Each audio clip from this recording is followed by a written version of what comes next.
So welcome to tonight's EU Hustings at Lakeside, North Harbour, which is being hosted by the News and Verisona Law. And joining us tonight are a panel of experts and political enthusiasts who will be able to help answer your questions and address the topics surrounding the referendum. I'd like to know what impact leaving the EU will have on employment rights. I feel the Working Times Directive has been a great boost to British workers in terms of the rights that they now have at work. For example, you had no rights to paid holidays until we had the Working Times Directive implemented. The Working Times Directive also placed a restriction on excessive working hours. And the Working Times Directive also gave people the rights to breaks at work as well, which were being denied by some employers. Now, that directive cannot be overturned whilst we're members of the European Union. However, people have said, well, there's nothing to stop the national government from respecting those rights and from implementing workers' rights.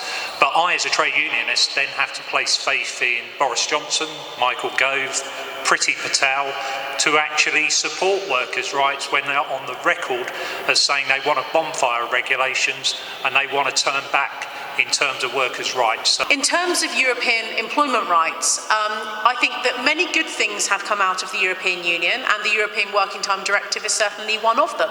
I don't think that we can shun that, and I think the point that John made is a good one.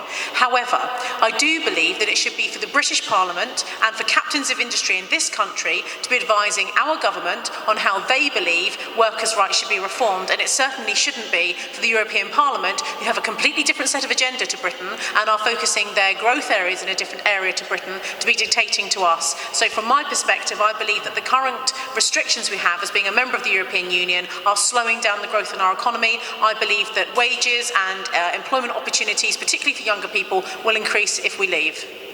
The Working Time Directive, my company, we employ 45 people. Every single one of them has opted out of the Working Time Directive because it takes away their choice.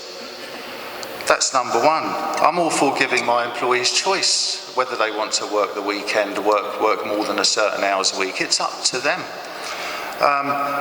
European employment rights, we hear so much baloney about European employment rights. I mean, I do believe this country leads the world in employment rights. And employment rights are basically about the employer.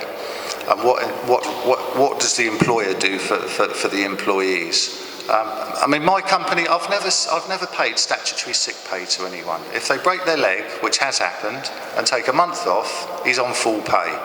Because I need him when he comes back. Rights are better than the minimum standards which are set for the whole of Europe. But the one thing which that demonstrates, and demonstrates very clearly, is that we are not tied down, dominated by the European Union system. We have considerable flexibility within it, and we have used that flexibility within it. And so all this talk about European Union dictatorship is a load of baloney. The introduction of things like the Working Time Directive and equal treatment for agency workers, they're going to continue to be applied, whether there's exit or not afterwards. But I agree entirely that some of the other legislation that's been brought in to protect employees and protect their rights has come from national government and national work. So there's all of that flexibility that's all there, exactly as my colleague was saying. I mean, what I would like to do is actually perhaps turn the question around slightly and say, what would the UK be like if we only had the EU's workers' rights?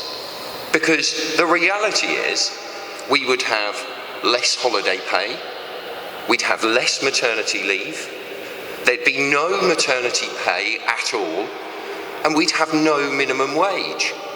So to suggest that workers' rights come from the EU is an absolute nonsense. In the US, you really have no rights at all. And it's shocking, really. But what do companies like mine do? The answer is you give rights that you think are fair and reasonable.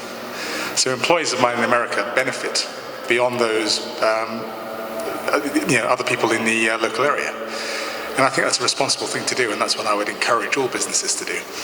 On the other hand, when it comes to the EU itself, I would simply comment that when you look at UK workers' rights, they are almost entirely better than other European countries.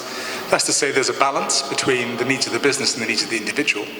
But I think that if you look at most regulations, and I saw Harriet Harman picking up on this point the other day on Sunday Politics with Andrew Neil, and I think that, my view is that she was clearly harping on about the point that we were going to lose all these rights. But as was, sorry I missed who it was that said it down the other end of the panel, but the fact of the matter is, if you don't like people like Michael Gove and Priti Patel and all these other people, the whole point of this debate is vote them out.